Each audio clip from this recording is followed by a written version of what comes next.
Vous souhaitez ajouter un timer à votre stream et vous ne savez pas quel programme utiliser, sur quoi vous tournez?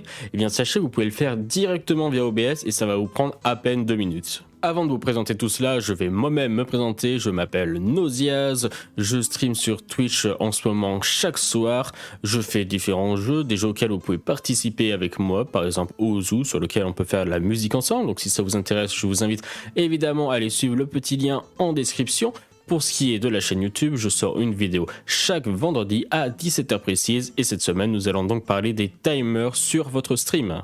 Alors petit changement de scène, il va falloir que je vous montre mon OBS pour pouvoir vous présenter tout cela. Donc si jamais il y a les différentes options, vous voulez savoir à quoi ça correspond, comment les ajouter, etc. N'hésitez pas à les demander en commentaire si ça vous intéresse, je vous ferai une vidéo dessus sans aucun problème. Donc je vais vous montrer comment faire, c'est extrêmement simple et bordel, qu'est-ce que j'aurais aimé être au courant plus tôt. Avant j'utilisais un programme tiers qui s'appelle Timer OBS ou OBS Timer et c'était une vraie purge, c'est une pure merde, n'utilisez surtout pas ça. Je vous recommande fortement de faire ce que je vais vous montrer, c'est super simple et c'est monstrueusement efficace. La première étape est extrêmement simple, tout simplement on va créer un texte. Ça sera le décompte sera ce texte. Donc on crée ce texte, je vais l'appeler test. Voilà, donc ça vous ouvre la fenêtre évidemment.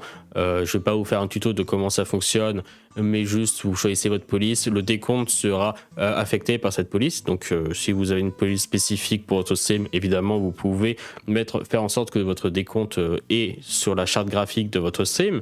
Vous pouvez également mettre les couleurs. Votre décompte sera affecté par les couleurs que vous allez mettre en place ici.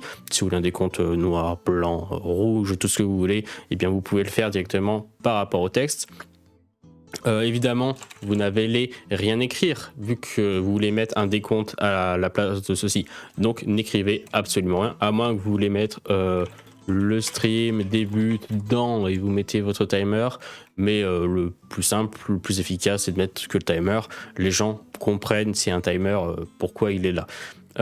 Et ensuite, dernière chose importante à faire, c'est pas forcément que pour le timer, mais c'est pour absolument tout. Mettez une taille de police très grande lorsque vous faites du texte sur OBS, parce que quand vous allez vouloir manipuler sur votre scène, agrandir ou rapetisser les choses, si vous utilisez une taille de police standard, par exemple du 13, lorsque vous allez agrandir fortement pour telle ou telle raison votre texte, il va devenir tellement flou qu'il sera complètement illisible et complètement immonde. Et pour ne pas avoir ce problème, choisissez une taille de police très très grande de base. Alors vous avez créé votre texte avec, je le rappelle, une grande taille de police. Vous avez choisi votre police tout simplement. Vous pouvez modifier les couleurs, on rappelle, les couleurs seront affectées sur votre timer. Donc ça c'est assez cool à faire, vous pouvez personnaliser un petit peu votre timer. Donc vous voyez en bas j'ai mon décompte timer, donc c'est le fichier texte que j'utilise. Donc dès que je l'affiche, hop, ça me balance un timer de 5 minutes. Je désactive, hop, ça repart à 5 minutes. Donc c'est super simple d'utilisation et c'est monstrueusement efficace. C'est bien mieux d'avoir tout sur OBS plutôt qu'avoir un programme extérieur que vous devez ouvrir à chaque fois que vous voulez lancer votre stream. Donc comment lier notre texte sur notre scène à un timer. Donc je vais le désactiver, hop, on s'en fout de celui-là.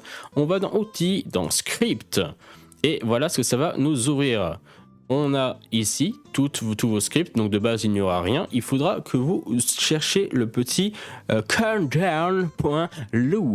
Donc ce que vous faites, c'est que vous allez cliquer sur la petite croix. Normalement, ça vous ouvrir directement le dossier des scripts dans OBS et vous cherchez tout simplement celui-ci. Une fois que vous l'avez, c'est nickel. Si jamais pour une raison X ou Y ça ne vous ouvre pas le bon dossier, ce que vous allez faire tout simplement, vous allez rechercher où est votre OBS, votre dossier OBS, et vous allez chercher le dossier script et countdown sera là-dedans. Une fois que vous l'avez, c'est très bien, vous avez cette petite fenêtre. Voilà, c'est incroyablement simple à paramétrer. Moi j'ai mis 5 parce que je veux que ce soit un décompte de 5 minutes, mais vous pouvez réduire à 2, à 3, à 60 si vous êtes un fou furieux. Et ensuite, texte source, eh bien c'est tout simplement pour lier le fichier texte que vous venez de créer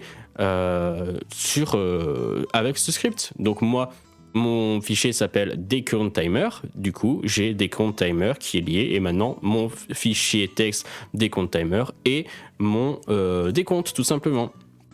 Final text, vous pouvez mettre un dernier truc au moment où vous avez votre décompte qui arrive à 0. Donc vous voyez là on a les 5 minutes. Au moment où ça fait 0,1 et ça fait la transition, moi ce que j'ai fait c'est que j'ai rien mis. Du coup le décompte va disparaître. Mais vous pouvez mettre, ça arrive à 1 seconde et hop ça marque prout ou ce que tu veux. Voilà, sois créatif un petit peu. Moi j'ai rien mis parce que je ne savais pas spécialement mettre quelque chose de spécifique. Puis c'est un décompte, donc pas forcément utile de mettre quelque chose à la fin, mais vous avez cette possibilité qui vous est offerte. Donc vous avez paramétré ça, c'est très bien. Et magie, c'est terminé. Voilà, c'est incroyablement simple à faire et c'est monstrueusement utile. Je vous recommande grandement d'utiliser cela plutôt qu'avoir votre logiciel à aller chercher dans les dossiers. Ah merde, où est-ce qu'il est ce con de truc? Merde, faut que je l'ouvre. Une fois que j'ai terminé, ah je vais le fermer parce qu'il m'emmerde, ce logiciel ne sert plus à rien. Voilà, là vous avez tout sur OBS, c'est magique et c'est monstrueusement facile à utiliser, vous voyez. Hop, j'ai juste à cacher et à réactiver et j'ai mes 5 minutes. C'est juste parfait. Merci d'avoir suivi cette vidéo, j'espère qu'elle vous aura plu, qu'elle vous aura été utile. On se retrouve sur Twitch ou sur YouTube chaque vendredi 17h, je le rappelle. Si vous avez des recommandations de vidéos, si vous avez besoin d'aide sur un sujet que je maîtrise évidemment, je vais pas vous faire un truc à l'improvise, n'hésitez pas à me le dire en commentaire directement en bas, je lirai bien sûr absolument tout. Si vous avez aimé mon contenu, il y a le petit pouce bleu et sinon il reste l'abonnement si vous voulez me suivre chaque vendredi pour une nouvelle vidéo. On se retrouve très bientôt, bonne journée ou bonne soirée, au revoir.